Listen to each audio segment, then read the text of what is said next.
आप अपने सप्लायर या क्रेडिटर्स को टाइम पे पेमेंट नहीं करते हो तो आपको इनकम टैक्स के हिसाब से ज्यादा पेमेंट देना पड़ सकता है।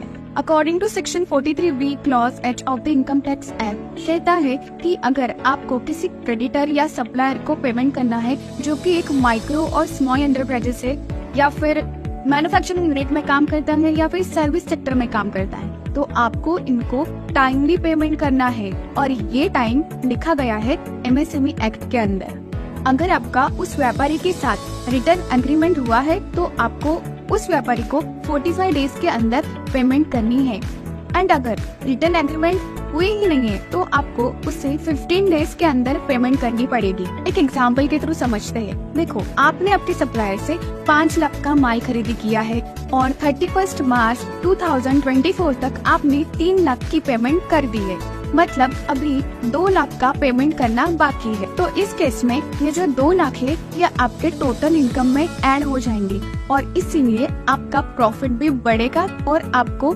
इनकम टैक्स डिपार्टमेंट को ज्यादा टैक्स पे करना पड़ेगा। तो आप नहीं चाहते ना कि किसी छोटे व्यापारी का नुकसान हो, है ना? तो ये वीडियो ज्यादा से ज्यादा लोगों तक शेयर करो। Thank you.